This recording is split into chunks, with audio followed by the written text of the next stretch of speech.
Welcome back to Tech in the Real World. I'm Mark Darwin, and today we're going to be looking at the Final Cut Pro multi-camera app and producing a how-to guide to show you what to do with it and what it can do and the power of the new Final Cut Pro for iPad app.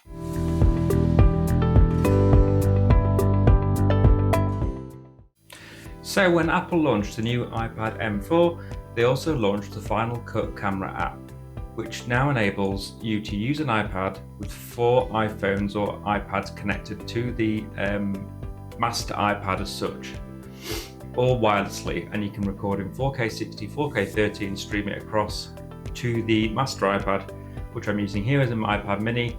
So in this video, what I want to do is go over and show you how this can help you produce professional looking videos using your iPad and also simply 2 mobile phones. And show you some examples of how to do that. I want to show you on the screen on how to go through and use the actual application, how to edit the video and how to make it look professional in the app itself on the iPad.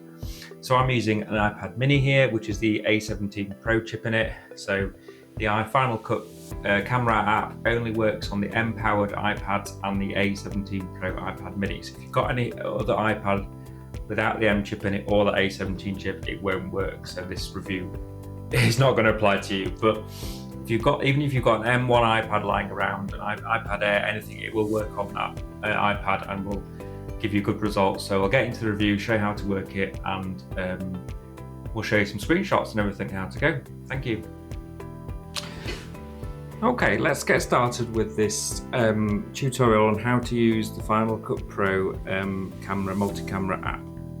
So first of all, we have the install the Final Cut Pro app, which is just here. I've signed up to pay $4.99 a month. You get a free trial as well, so we'll just click into it with a pencil. So as you see on here, I've got a few projects that are already I've been working on. So what you want to do when you first sign up to the app, you'll have none of these, but you'll have click new project there, and you go into new project. So I'm going to call it a name. So I'm just going to get rid of that and call it test. You can leave the format as automatic, but if you go into it here, you can see you can customize it. So you can leave it as 4K, 1080, 720. So I'd keep it as 4K as you can. That will give you the best quality. You can also change the landscape to portrait, but now I'm going to leave it for landscape. So color space is whether or not it's going to be in HDR or standard definition. So and most people should be aware of HDR. So HDR gives you the high dynamic range image. So it'll give you better colors, better contrast and everything like that. So I would try and record in HDR if you can. There you go. It'll be a bigger file, but it'll be nicer quality. So the frame rate here, I'm going to set to 30. So it's not, the file size isn't too big.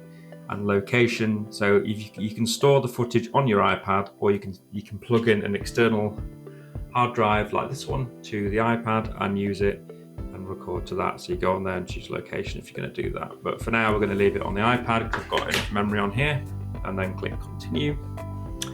So now you've got several options. So what you can do is you can record with the live multicam, which is what we're going to do today. You can just record with the iPad's camera, import files, and just have a blank project. So I'm going to go and record with live multicam here, like that. So then it'll walk you through some options. So as you can see here, it's found these devices that I've clicked before. So what I'm going to do now is going to get on so I'm going to load up the Final Cut camera, which I've downloaded from the App Store. So it's called the Final Cut Camera app from the App Store. So you see here, if I click on iPhone 16 Pro, there you go. It says comes up allow connection. So I'm trying to make sure it's in focus. And then click allow. Okay, so that's connected. So now I'm going to get my other iPhone, which I've got here. Load up the Final Camera app here. Then click that one there. And now we've got both connected to this camera. So you see they're both connected now. Give me both cameras. So you go on next. So the resolution is all set up as we did before. So we just click.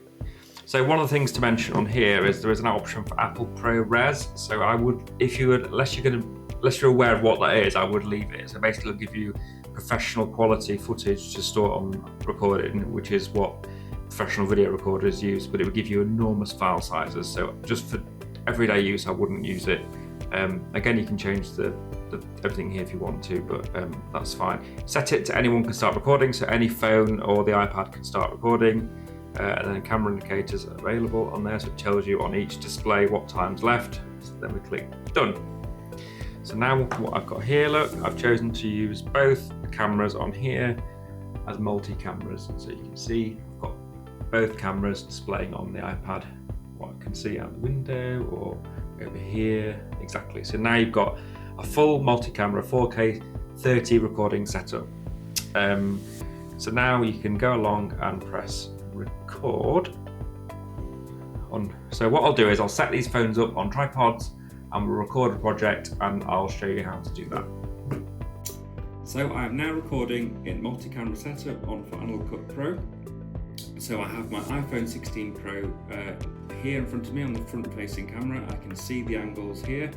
I have my iPhone 13 working over here, doing 4K 30, streaming to the iPad here, and my external microphone plugged in to the iPad mini here, as you can see. So that gives you a full professional multi-camera setup. We do the same on that one, and I can pause the recording.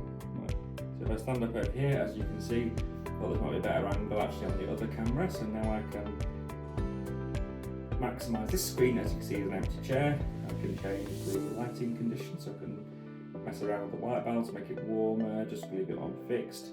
It gives me all these different options. Just leave it on automatic for now. So there's lots of features you can change on here, which is really good. You can change the autofocus. So we'll get out of that for now. You can change the exposure on here, so we'll leave it on auto for now. It's really good if you've got a dark room like in here particularly, you can mess around with it and get a better looking image. So this is really good, really interesting how it works. So I think now we'll probably, what I'll do is I'll stop it.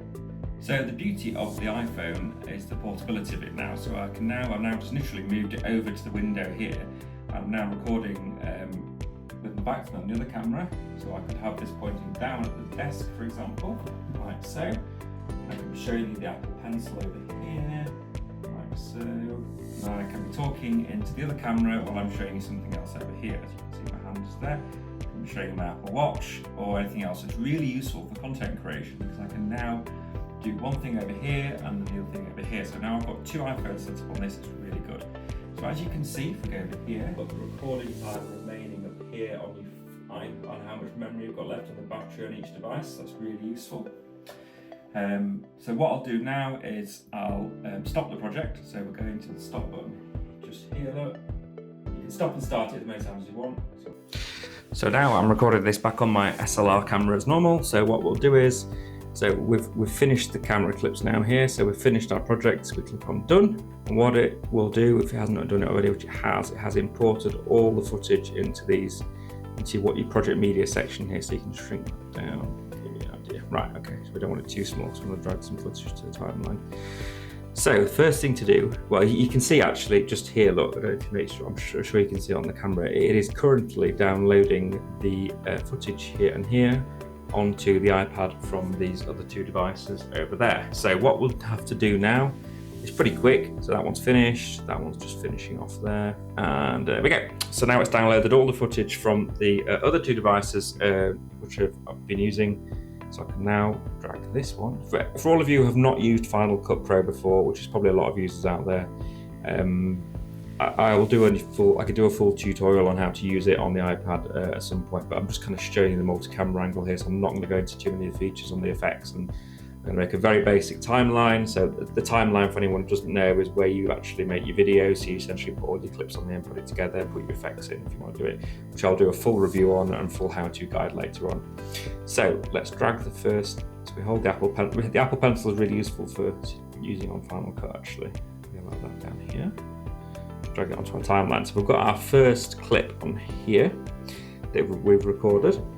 So what you want to do essentially, because you've got two camera angles or even 3 or 4 camera angles to work on your project, is the first thing I do is decide which angle I want where. So to do that, you click multicam here. So it'll bring up 2 camera angles down here. Look, so it'll show one's black at the moment because it hasn't got anything on it. So if I click play, it starts to play. So you can see the first angle's here. So if I want to switch over to the second angle, I just click that and it'll cut. See, it's made a cut in the timeline. So I'm now cutting that timeline there, and that's stopping that other camera. It's recording from the other phone. So if I click that back again, it'll give me another cut back to this main camera. So you can split the timeline up to decide which angle you want where, and to what position you want on which camera at what time. And you can play around with it. You can re-edit it, stop it, switch it back to normal, re-edit it, add another camera angle in, or for effects or transitions or whatever. And it gives you some really good footage. It's a really good way of getting into multi-camera videos without having to have big setups. And there's a lot. Trust me, I've tried to get my DSLR to record multi-camera with my phone, and it's really hard to do. So this makes it really easy. So I can switch back to that. Now I want to switch back to that one. So I'm showing my other angle on the phone. So as you can see, we just do that through the entire clip, deciding what angle goes where. So on that one there, so I'll just flip back to that. So that's me there, and then that one there. So you see, it's a really easy way to use a multi-camera setup, and this is a really easy way to edit it. And you can even do this now on the iPad Mini A17. So it shows you how powerful this chip is in the phone. So what I'll do is I'll just finish editing this clip, and then I'll move on to the next one. Right, so I finished off my first clip. So now what I need to do is select my second clip, which is here, and then drag and drop to there. Just line it up. Ooh, lost it. There you go. So now we've got the full second clip here. So we need to do the same again. So I'll just start that playing. As you see, go on to that one there, because I'm sat and there's an empty chair, which isn't very good. So I think this one will mainly leave playing in that one over there. So that one's now finished. So now my last clip, which is here, is the last clip just here. You can rename the clips if you want, but I'm not going to bother. Drag that one into there again, and do the same thing again. So we click play again on that one. Particular how-to guides on different software features on the iPad or any other device, software on the Mac or anything like that, let me know, and I'll start making them, because I find these things I really enjoy making them, and find them want to help people use their Macs and laptops and Android devices to the most and get the most out of them. So if this helps at all, please let me know. And also, if you can give me a subscribe and a thumbs up, that would be very helpful, as I'm trying to grow this channel to a bigger audience. I'm very passionate about tech, as you probably can tell, and I want to keep doing this. And I'm grateful if you give me a subscribe. Thank you very much for watching.